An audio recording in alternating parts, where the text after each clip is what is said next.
साहस सरोकार। नमस्कार, आप देख रहे हैं प्राइम टीवी और मैं हूं आपके साथ ज़ेबाली और वक्त हो गया है प्राइम उत्तर प्रदेश का।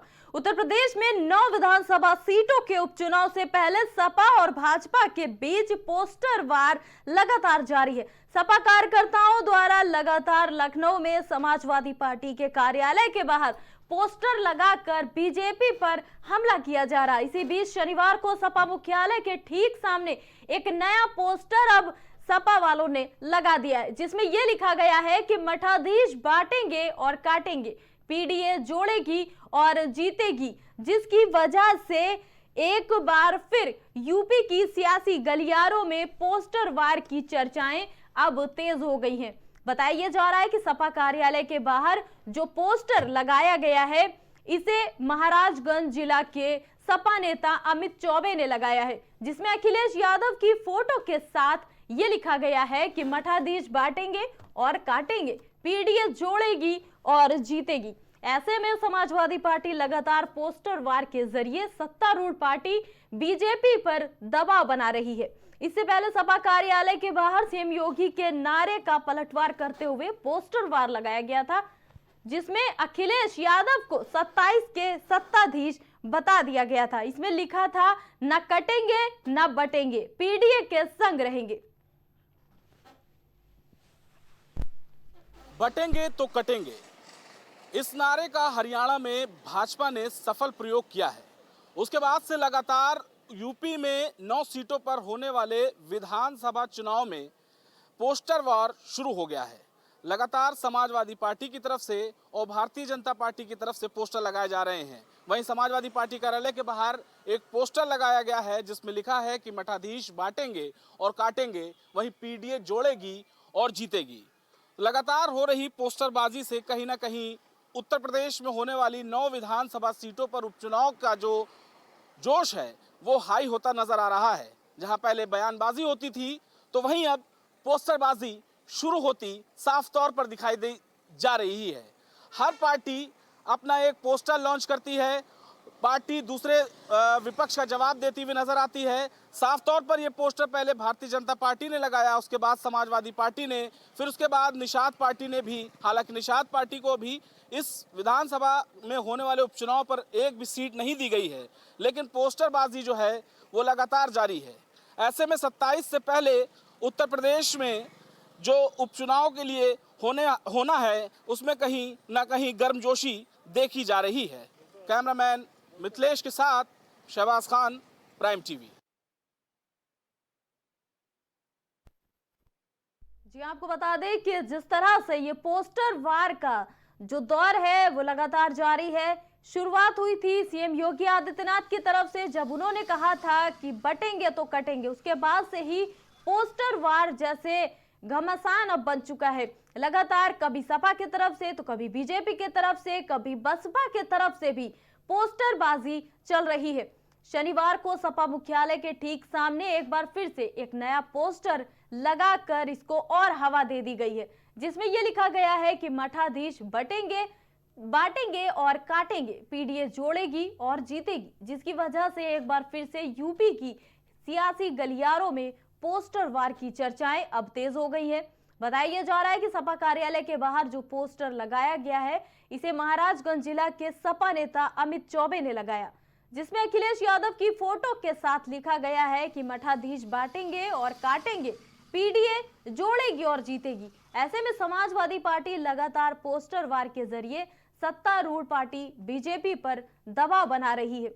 इससे पहले सपा कार्यालय के बाहर सीएम योगी के नारे का पलटवार करते हुए पोस्टर लगाया गया था, जिसमें अखिलेश यादव को 27 का सत्ताधीश बताया गया था। इसमें लिखा था, न कटेंगे न बटेंगे, पीडीए के संग रहेंगे।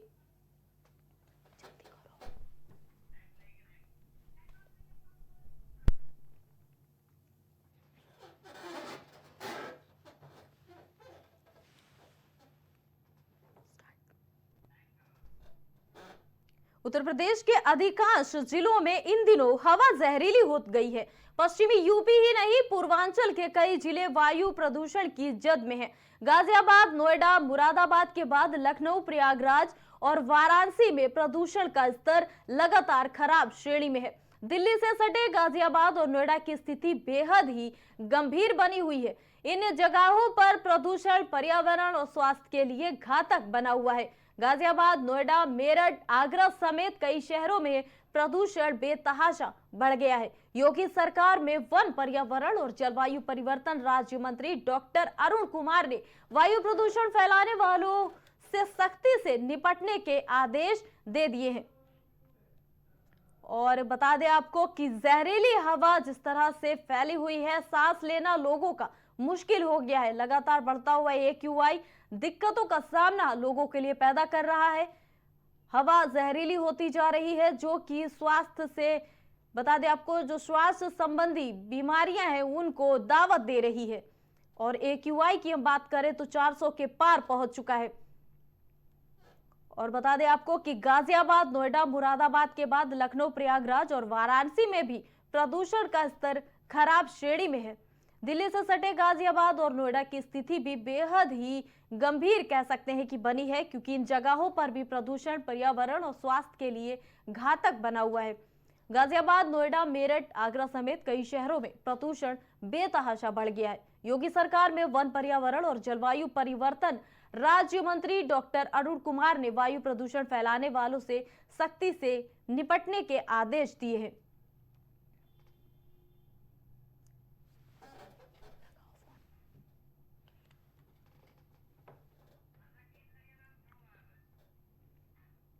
और आपको बता दें कि जिस तरह से AQI 400 के पार पहुंचा है, लोगों को जीवन यापन करने में बड़ी ही दिक्कतों का सामना करना पड़ रहा है।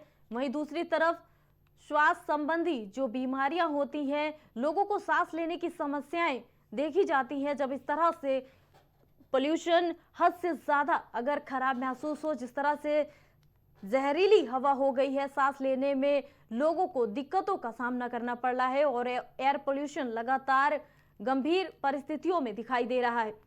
उत्तर प्रदेश के अधिकांश जिलों में इन दिनों हवा जहरीली हो गई है। पश्चिमी यूपी ही नहीं, पूर्वांचल के कई जिले वायु प्रदूषण की जद में है। गाजियाबाद की हम बात करें, चाहे नोएडा की, मुरादाबाद की हम बात करें, चाहे लखनऊ या प्रयागराज की, सभी जगहों पर प्रदूषण का स्तर खराब श्रेणी में। जी हां, पोल्यूशन बहुत ही गंभीर और खराब श्रेणी में इस वक्त बताया जा रहा है। दिल्ली से सटे गाजियाबाद और नोएडा की स्थिति भी ठीक इसी तरीके से गंभीर बनी हुई है। इन जगहों पर भी पोल्यूशन और स्वास्थ्य के लिए भी घातक बनता जा रहा है। गाजियाबाद, नोएडा, मेरठ, आगरा समेत कई शहरों में प्रदूषण बेतहाशा बढ़ता चला जा रहा है। योगी सरकार में वन, पर्यावरण और जलवायु परिवर्तन राज्य मंत्री डॉक्टर अरुण कुमार ने वायु प्रदूषण फैलाने वालों से सख्ती से निपटने के आदेश दे दिए हैं।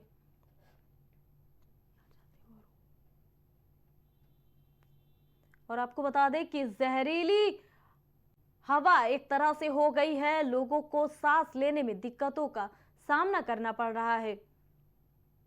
AQI 400 के पार पहुंच गया है। बहुत सारे शहर ऐसे हैं जहां पर हर वक्त घना कोहरा जैसा छाया रहता है और ये पोल्यूशन की लगातार खामियां पैदा हो रही हैं, जिसकी वजह से श्वास संबंधी लोगों को दिक्कतों का सामना करना पड़ रहा है। श्वास संबंधी बीमारियों से लोग जूझने लगे हैं और जहरीली हवा के चलते ये सभी दिक्कतें आ रही हैं। और देखना ये होगा कि कितनी जल्दी इस पर रोकथाम के लिए सरकार क्या कुछ सख्त कदम उठाती है। उत्तर प्रदेश के अधिकांश जिलों में इन दिनों हवा जहरीली हो गई है। पश्चिमी यूपी ही नहीं, पूर्वांचल के कई जिले वायु प्रदूषण की जद में है। गाजियाबाद, नोएडा, मुरादाबाद के बाद लखनऊ, प्रयागराज और वाराणसी में प्रदूषण का स्तर खराब श्रेणी में है। दिल्ली से सटे गाजियाबाद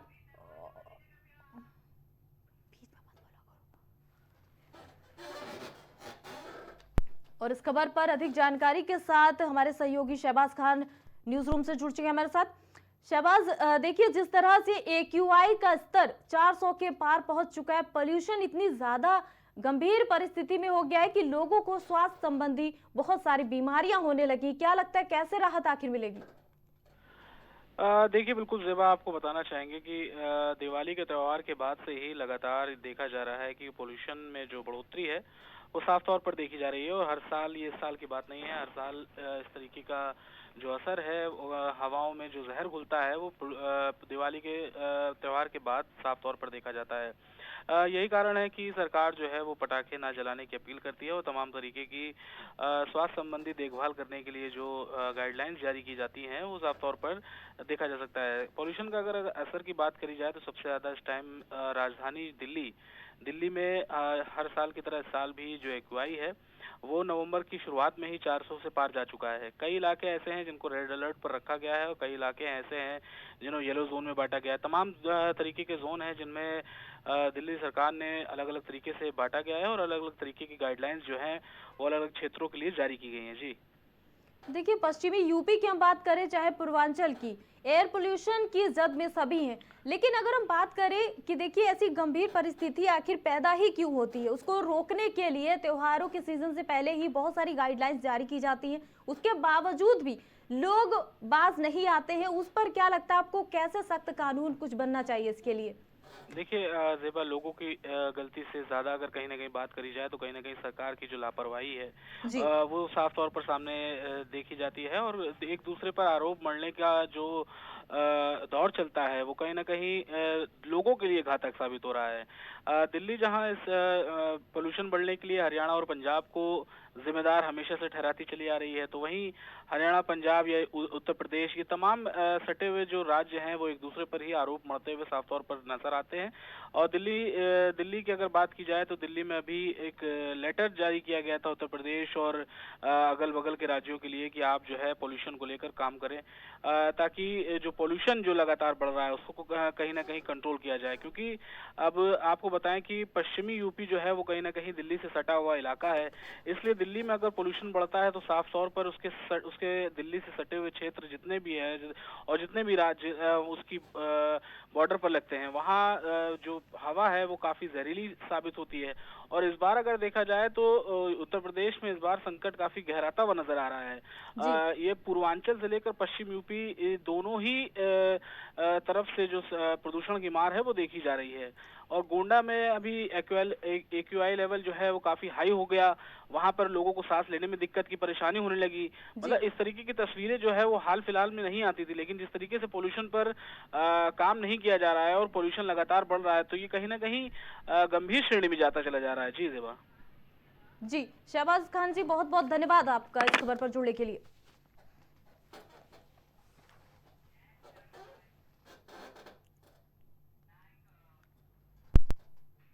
प्रयागराज में होने वाले कुंभ महापर्व के लिए नगर प्रवेश और भूमि पूजन आज होगा और आज देश विदेश से आए संत प्रयागराज में नगर प्रवेश करेंगे। श्री पंचदशनाम जूना अखाड़ा के अंतर्राष्ट्रीय प्रवक्ता श्री महंत नारायण गिरी महाराज ने बताया कि कुंभ महापर्व 3 नवंबर से फरवरी तक चलेगा, जिसमें देश विदेश से लाखों संत और करोड़ों भक्त भाग लेंगे।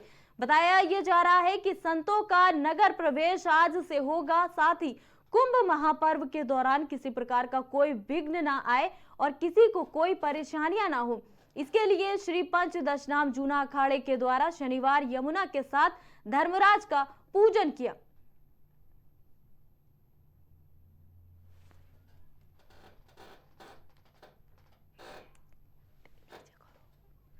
और बता दें कि गाजे बाजे के साथ संत आएंगे। 1000 से ज्यादा संतों के आने की देखिए सूचना है और कुंभ महापर्व की शुरुआत हो चुकी है। जूना अखाड़े के संत करेंगे अब नगर प्रवेश और भूमि पूजन देखिए रखा गया है आज प्रयागराज से। ये खबर हम आपको बता रहे हैं जहां पर जूना अखाड़े के संत नगर प्रवेश करेंगे और प्रयागराज में होने वाले कुंभ महापर्व के लिए नगर प्रवेश और भूमि पूजन आज होगा।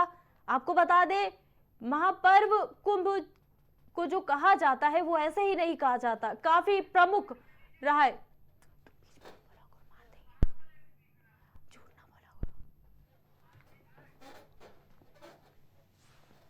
और खबर पर अधिक जानकारी के साथ संवाददाता आशीष भट्ट हमारे साथ जुड़ चुके हैं। आशीष, देखिए महापर्व कुंभ को लेकर काफी उत्साह लोगों में रहता है और उसको लेकर के जो भूमि पूजन है उसको लेकर क्या कुछ प्रोग्राम आज रखे गए हैं? देखिए जयवा, जिस तरीके से बता दें, देश और विश्व का सबसे बड़ा धार्मिक आयोजन जो महाकुंभ है उसकी शुरुआत की बात करें तो आज से आगाज होगा। आज जिस तरीके से जूना अखाड़े का तरफ से आज बात किया जाए तो आज नगर प्रवेश किया जाएगा और उसके साथ ही देखा जाए तो कुंभ का आगाज भी हो जाएगा। तो आज बड़ी भव्यता के साथ, दिव्यता के साथ ये नगर आगमन होगा जूना अखाड़े का, जिसमें हजारों की संख्या में आज साधु संत इसमें शिरकत करेंगे और हाथी घोड़ा रथों के साथ यह शोभा यात्रा निकलेगी। और जो ये बात करें तो ये शहर से थोड़ा दूर ये झूठी मंदिर है, वहां से ये जो शोभा यात्रा निकलेगी प्रयागराज के अंदर आगमन के साथ साथ जो इनका यहाँ पे सीटगंज में इनका जो मौजगिरी मंदिर है वहां पे जाके ये समाप्त होगा। तो पूरी भव्यता के साथ, पूरी दिव्यता के साथ आज पहले भगवान इनके इष्ट देवता है उनकी पूजा की जाएगी। फिर पंच जो परमेश्वर होते हैं वो पूजा पाठ करके, फिर उसके बाद ध्वज की पूजा करके, फिर उसके बाद इनकी जो अस्त्र शस्त्र होते हैं, पूरी परंपरागत जो इनकी जो पूजा का अनुष्ठान होता है वो हुआ होगा। ये पूरी तरीके से फिर ये शोभा यात्रा निकलेगी। फिर लगभग 7 से 8 किलोमीटर का ये पूरा जो सफर है वो तय करके शहर के अंदर आगमन करेगी। जी जयवा। देखिए, जिस तरह से आपने बताया कि बड़ी भव्यता से इसके इंतजाम किए गए हैं, इस भूमि पूजन की देखिए बात करें तो बहुत सारे साधु संत इस पर्व में शामिल होते हैं। आज के दिन कौन कौन और लोग शामिल हो सकते हैं? देखिए, अगर बात करें तो पूरे देश से तमाम साधु संत कई राज्यों से पहुंच रहे हैं और कहा जाता है कि इस बार बड़ी भव्यता के साथ, क्योंकि जो ये 2025 का अगर बात करें कुंभ को बड़ा दिव्य और भव्य माना जा रहा है। 19 से अपेक्षा इस बार काफी बड़ा दायरा रखा जा रहा है। तो कहीं ना कहीं पूरे देश भर से यहाँ पे साधु संत पहुंचे हैं और खास तौर पे जो आकर्षण का केंद्र रहेगा, क्योंकि देखिए कहीं ना कहीं जो प्रयागराज के श्रद्धालु हैं जो साधु संतों का दर्शन करते हैं और उनका आशीर्वाद प्राप्त करते हैं, तो उसमें कहीं ना कहीं आकर्षण का केंद्र जो किन्नर अखाड़ा होता है, नागा साधु संत होते हैं, तो इनका दर्शन पूजन करने का भी इनको मौका मिलेगा।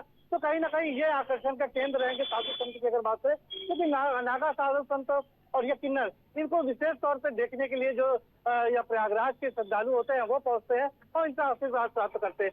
तो एक बड़ी विविधता और भव्यता के साथ ये अभी कुछ ही देर के बाद अगर बात किया जाए तो लगभग कुछ ही घंटों की बाद ये शोभा यात्रा निकलेगी और लोगों को जो यहाँ के जो भक्त हैं, जो प्रयागराज के जो श्रद्धालु हैं, जो कहीं ना कहीं कुंभ जब लगता है तो एक उत्साह उनके मन में रहता है, क्योंकि तमाम देश विदेशों से जो श्रद्धालु पहुंचते हैं, नागा साधु पहुंचते हैं, किन्नर पहुंचते हैं, किन्नर अखाड़े के जो महामंडेश्वर पहुंचते हैं, तो तमाम लोगों को देखने के लिए उत्साहित रहते हैं। और कुंभ एक ऐसा दिव्य आयोजन होता है क्योंकि देश दुनिया से लोग यहाँ पहुंचते हैं और एक सबसे बड़ा आयोजन माना जाता है, धार्मिक आयोजन माना जाता है, जिसको देखने के लिए किसी का न्योता नहीं दिया जाता। वो अपने आप माँ गंगा के चरणों में पहुंचते हैं, वहाँ आस्था की डुबकी लगाते हैं। तो एक बड़ा आयोजन होता है जिसको देखने के लिए लाखों करोड़ों की संख्या में लोग पहुंचते हैं। जी बिल्कुल। आशीष भट्ट, बहुत बहुत धन्यवाद आपका इस खबर पर अपडेट्स के लिए।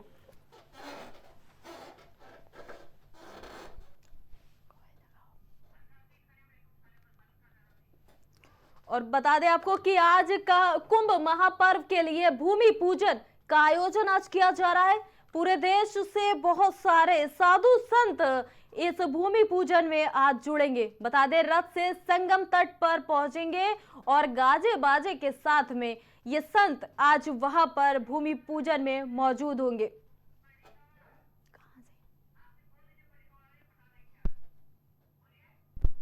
और बढ़ेंगे इस वक्त की बड़ी खबर की ओर, जो कि रुद्रप्रयाग केदारनाथ धाम से आ रही है। बता दें केदारनाथ धाम के कपाट बंद कर दिए गए, विधि विधान से बंद हुए हैं कपाट।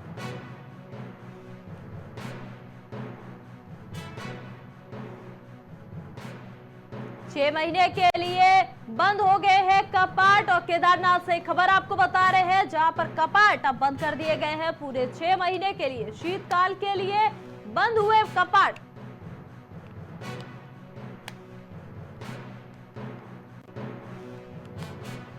केदारनाथ धाम के कपाट बंद।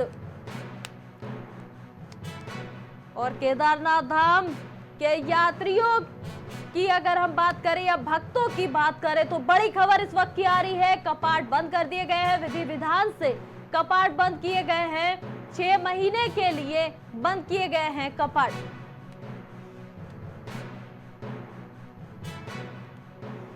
शीतकाल के लिए बंद हुए हैं कपाट।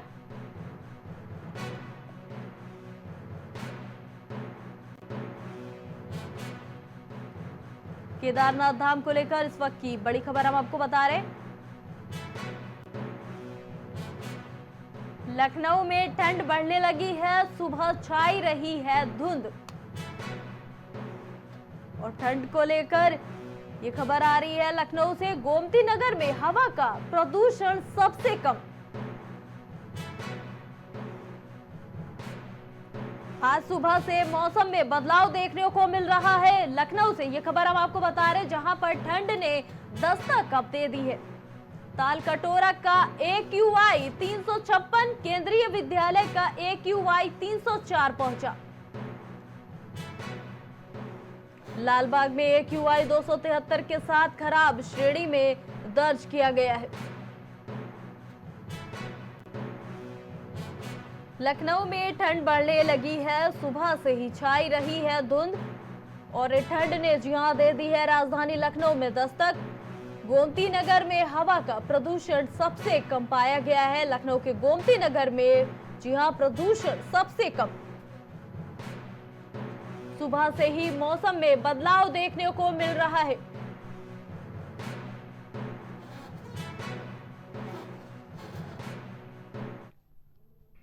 और प्राइम उत्तर प्रदेश में अभी के लिए इतना ही। बाकी तमाम खबरों के लिए आप देखते रहिए प्राइम टीवी। कुछ भाव पुष्प। आप देख रहे हैं प्राइम टीवी, सच